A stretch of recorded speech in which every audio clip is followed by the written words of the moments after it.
One of the things I learned was that Raymond Moriyama was the architect behind the Science Center. They're famous for a bunch of Canadian buildings. Like my own family, they are Japanese Canadian, and they are a survivor also of Japanese internment. So kind of like a heart-to-heart connection I have when it comes to potentially demolishing this building. It's a wonderful day in the homiehood, a wonderful day for a homie. Won't you be my homie to Taro? The DOFO government, also known as the Progressive Conservative Doug Ford government in Ontario, has been making some really weird moves. Specifically, they want to move the Ontario Science Center and relocate it to Ontario Place. And it's really bizarre because nobody really understands why this is happening or if it makes any sense, even from a business perspective. So, here's the man himself, Dofo, that mofo. He wants to move the Ontario Science Center to Ontario Place. Now, if you're not from Ontario, this probably means nothing to you, but essentially it is like a vast provincial jurisdiction overreach on what should be Toronto's kind of business. And now for a long time, Doug Ford has wanted to be mayor of Toronto.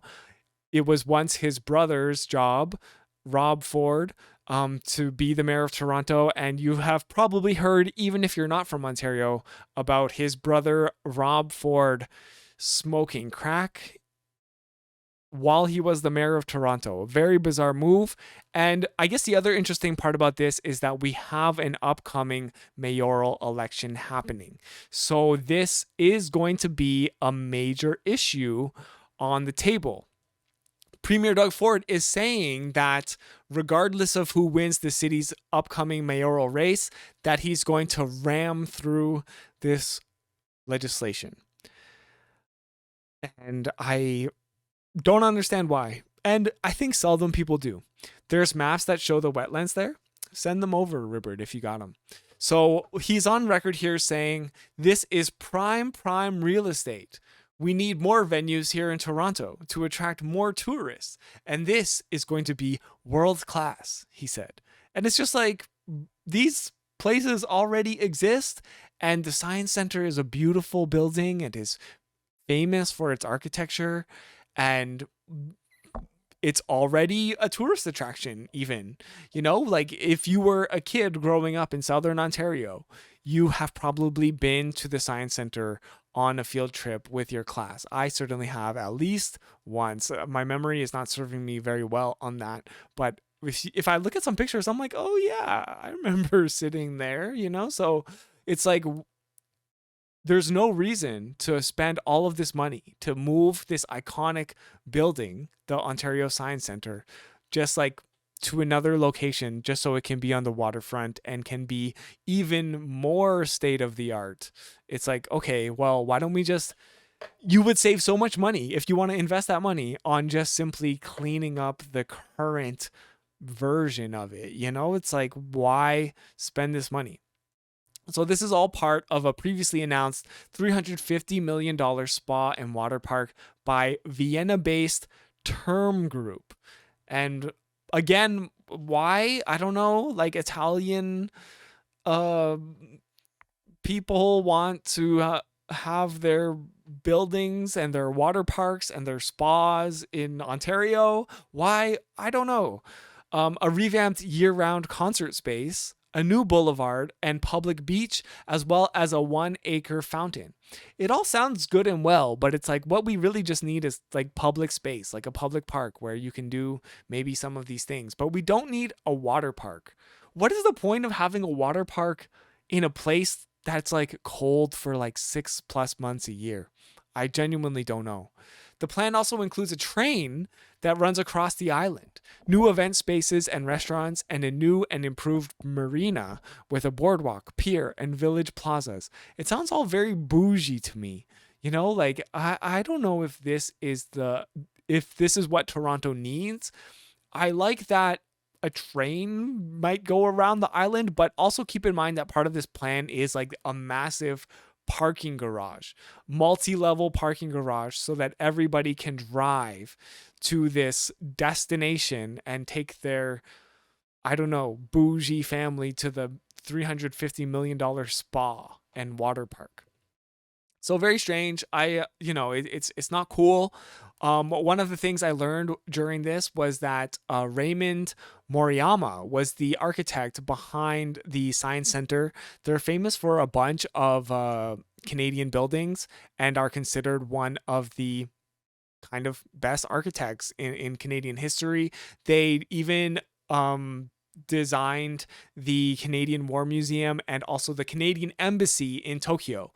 Like my own family, they are Japanese Canadian, and they are a survivor also of Japanese internment. So immediately there's like kind of like a heart to heart connection I have here when it comes to like potentially demolishing this building, because they don't even just want to move the Science Center and its contents to a new location. They want to move it and demolish the building, which is actually unhinged. You can see some of this very beautiful architecture here. Like it's like it's nice. It's nicer than the majority of buildings that you see in Toronto, you know? Like it's got style.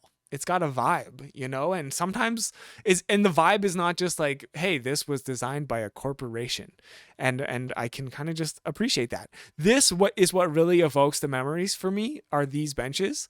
You would basically sit in these benches like with your class as you got ready to enter the Science Center. So Alex Bozikovic, he does a lot of good architecture critic for the Globe and Mail. I find myself actually enjoying his work. It's not something I would think that I would enjoy, but I find that he's often just like defending like heritage buildings to continue existing, and I'm definitely of that opinion. They want to tear down this building and put up, guess what? A condo. You know, and it's just like, really? Like, just put a condo somewhere else. Like, why would you destroy this heritage building?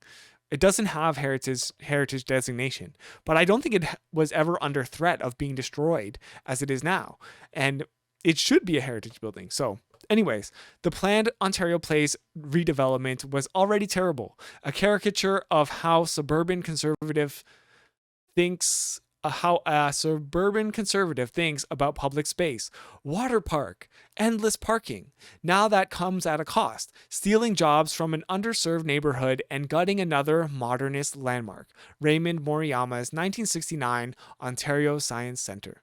But the Ontario Science Centre news doesn't change the term plan. It keeps the new spot in place, still huge, closed off, and ugly. Full credit to local architects Diamond Schmidt and planners Urban Strategies. Okay, so I sense some jest in the full credit here. So really sad. And, you know, something that I genuinely believe that this plan for Doug Ford and the Ontario Conservatives is not going to go through. I just don't think it's popular. I think it's one of those things that will actually galvanize people to vote in the Toronto mayoral election.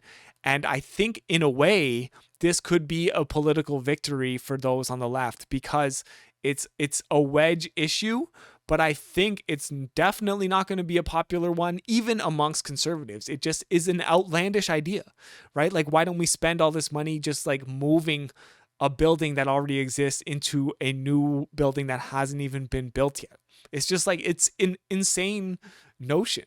So Ontario NDP leader Marit Stiles called on Infrastructure Minister Kinga Surma to release details of its business case, saying the government did not consult with local communities before announcing this week it would be moving the 52-year-old Science Centre from its current location. With this government's very dubious track record when it comes to land deals, I think it's on the minister to show her work, Ms. Stiles told the Ontario legislature. When will you show Ontario the evidence that this scheme is actually in the public interest? And they were called to do this, and they don't really have an answer. They're basically trying to keep all of this behind closed doors. So progressive conservative House Leader Paul Calandra said the government will be renaming the new transit stop on its signature Ontario line that now ends at the Ontario Science Centre. So they've even built infrastructure to specifically reach this community that would definitely be used to reach the Ontario Science Centre. So it's like, why now take that away? And in this very stupid moment that I think conservatives are calling a victory, he said, I will give the leader of the opposition a victory, will change the name of the subway stop, he said to cheers from the government benches. And it's like, okay, like how annoying are you? Like, it's not about that.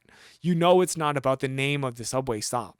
But also, are you really that petty? Like, you're basically willing to spend all this money on infrastructure and then take away like the main reason to go to that community. And you might think, hey, who goes to a science center? But a lot of people just use it as a meeting place, and it's a piece of this community. And I think the important thing also is that nobody has been consulted. As nobody who is part of this community has been consulted about this change. It's just like the Doug Ford government, as many people have been saying, wrote it on the back of a napkin, handed it to his boss, and they were basically like, oh, okay, well, yeah, like if Doug Ford wants to do it, let's do it, because he wrote it on this goddamn napkin.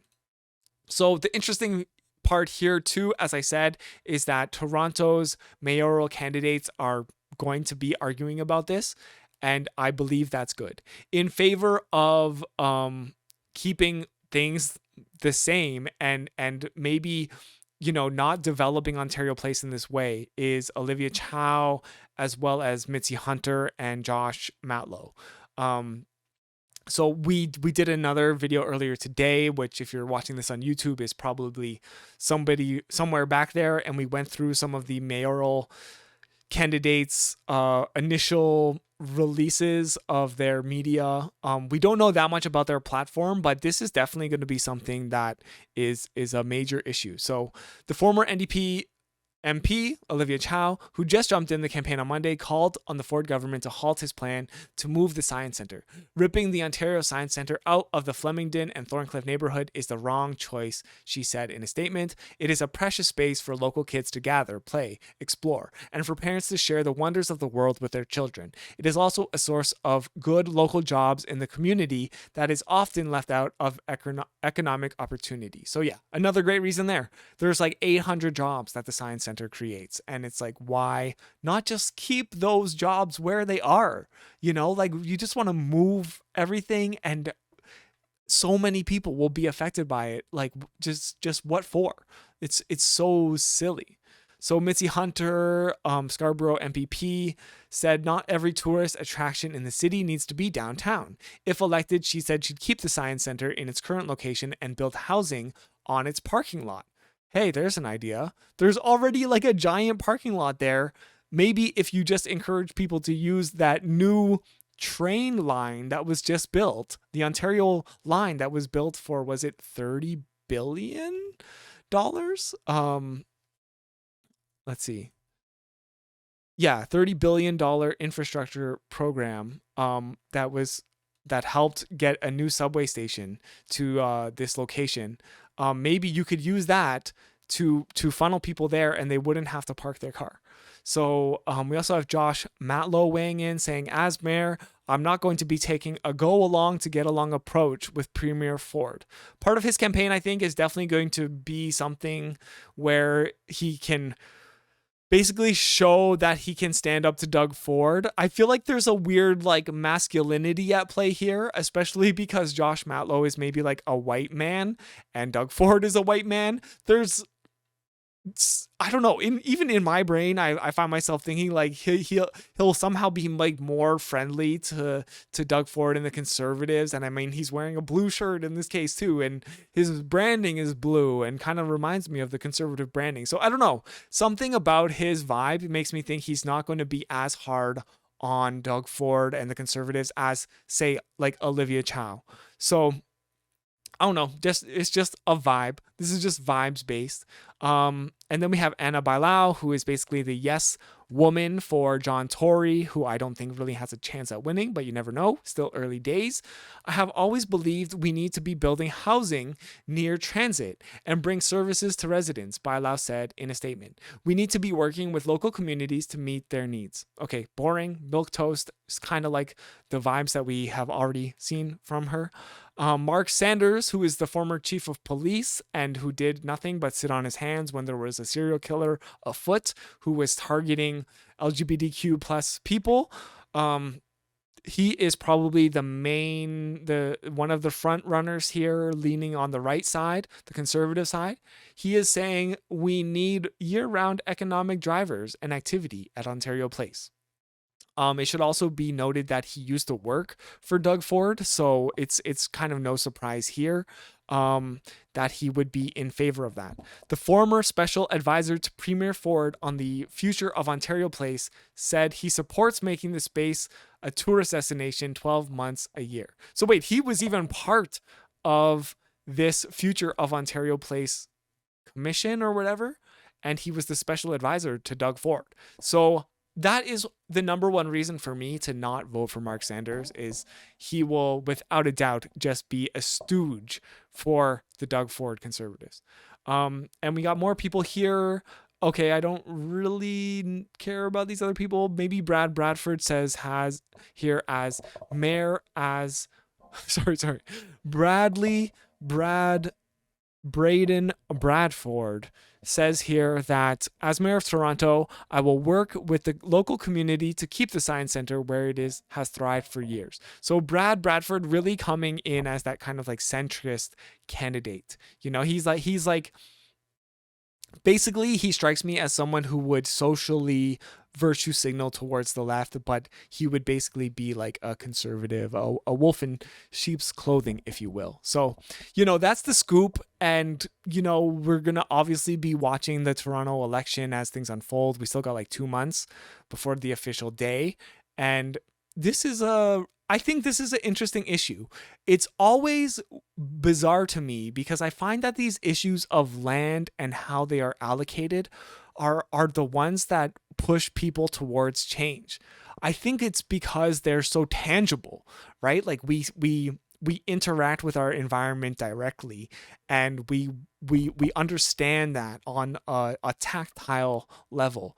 When we're talking about systems and services, it's much harder to get people to the point where they can understand.